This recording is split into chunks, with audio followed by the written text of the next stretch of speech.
The night was cold and unforgiving. The streets of New York were soaked in rain, and the city's glow felt distant, as if hope itself had dimmed. Among the shadows, a boy no older than 18 wandered, his clothes torn, his shoes barely holding together. His name was Ethan, a boy whose dreams were far bigger than the streets he slept on. But what no one knew was that tonight, destiny had plans that would flip his world upside down. Across the city, inside a glass tower touching the clouds, Victor Harrington, a billionaire known for his ruthless business tactics, stared out over the skyline.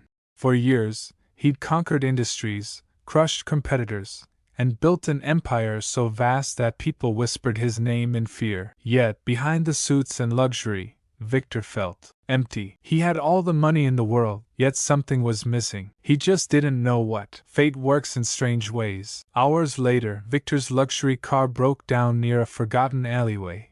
And as luck, or perhaps fate, would have it, that's where Ethan had been sheltering from the storm. Victor stepped out of the car, frustrated, dialing his driver. No signal. Cursing under his breath, he slammed the hood shut, only to hear a voice from the shadows. "Need help?" Ethan asked, his voice calm despite his shivering. Victor raised an eyebrow. "What would a street kid like you know about cars?" Ethan simply smirked. "More than you'd expect." Minutes later, Ethan had the engine roaring again with nothing but a rusted screwdriver and his bare hands. Victor was speechless. Before leaving, he paused and looked at the boy with sudden interest. "You've got talent. Ever thought of doing something bigger than surviving out here?" Ethan shrugged.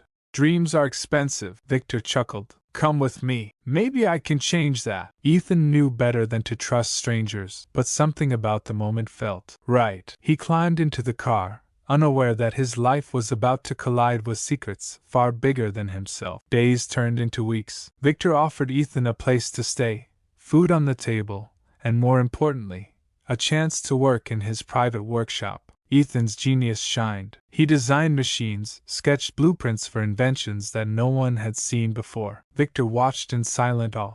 But behind his admiration was a plan brewing, a dark, calculated plan. One night, while Ethan slept, Victor quietly duplicated his designs, sending them to his team with a single command: "Launch these as ours." No credit to the boy. By morning, Victor's companies were breaking news headlines. "Harrington's revolutionary technology shocks the world." Investors poured in. Stocks soared. But when Ethan turned on the TV and saw his dreams stolen and paraded as someone else's glory, his heart shattered. He confronted Victor immediately. "You said you wanted to help me." "You lied."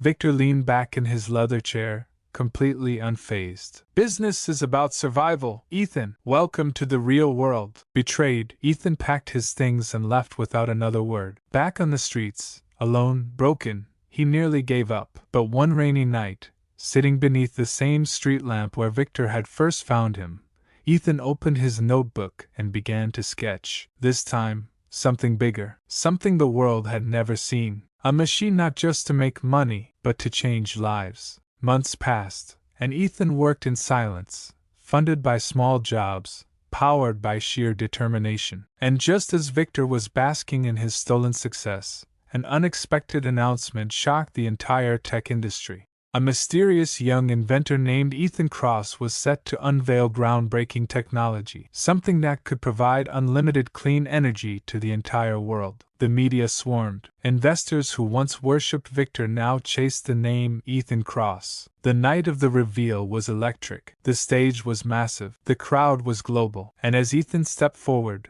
no longer a poor boy but a visionary, Victor watched from the shadows, realizing for the first time what true power looked like. Ethan's machine lit up the entire venue without a single drop of fuel.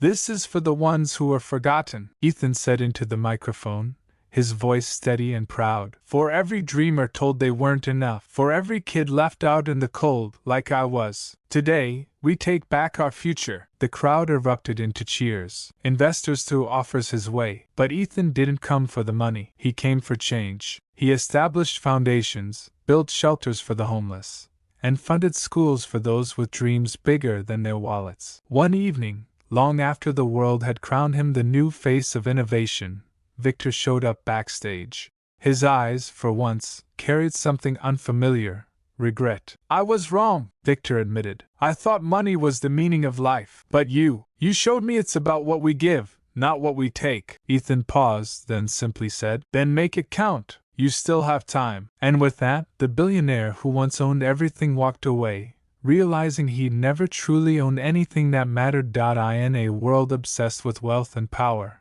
it's easy to forget that real success isn't measured by the money in your bank account, but by the difference you make in the lives of others. The boy who had nothing gave the world everything, and the man who had everything learned that giving back was the only true way to live. And no matter where you come from or how small you start, your dreams are valid. Never stop believing in your own potential, and when you rise, lift others with you, because in the end, that's the legacy that truly lasts.